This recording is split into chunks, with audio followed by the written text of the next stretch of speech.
So Need for Speed Shift has been in development for about 18 months. The project actually started out of the passion for racing cars and driving cars. And when we decided to go a little bit more authentic with the Need for Speed brand, I quickly volunteered to build a game with my racing background and having, being a race driver and all.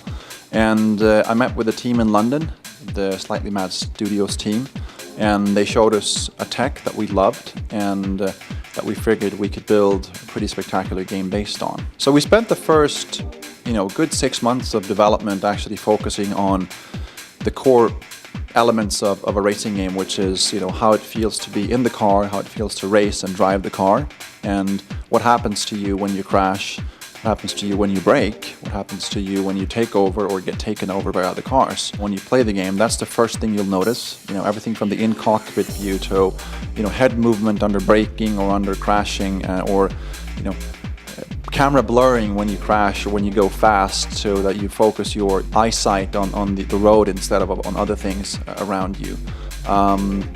Sound, obviously. AI that adapts to how you drive and that come back at you if you hit them, or that actually make mistakes, or that crash out, or they hit each other in front of you.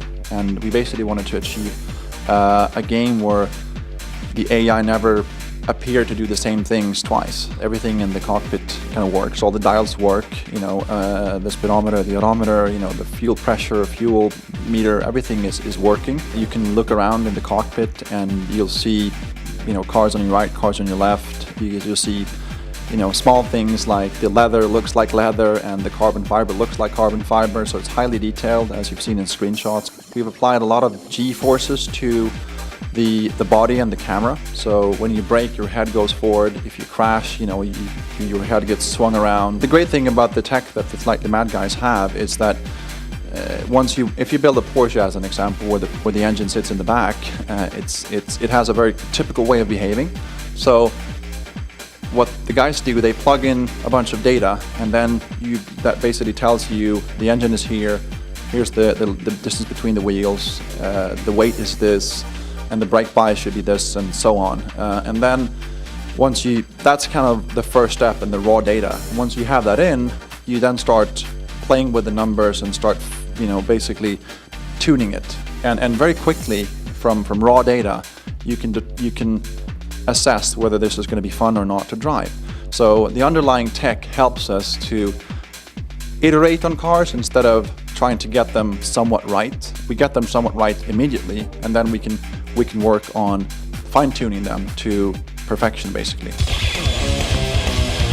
It's not open world. It's track-based to a large extent.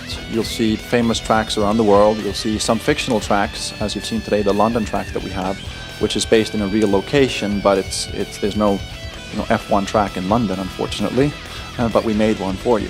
So in this particular race mode, at least, that's what we have. We have other race modes that we can't talk about today, but they will be, different types that once you see them, you realize that this is actually more than just a track-based racing game.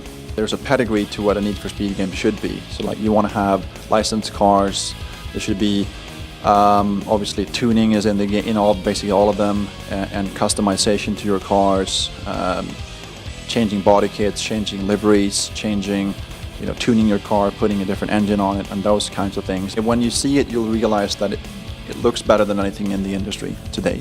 Yeah. And then the second thing I think you notice is the driver experience and how different it actually is. It's actually hard to talk about it and not show it, but once you see that, I think that's what people are going to talk about. Need for Speed Shift is coming to Xbox 360, PS3, PC, and PSP in the fall of 2009.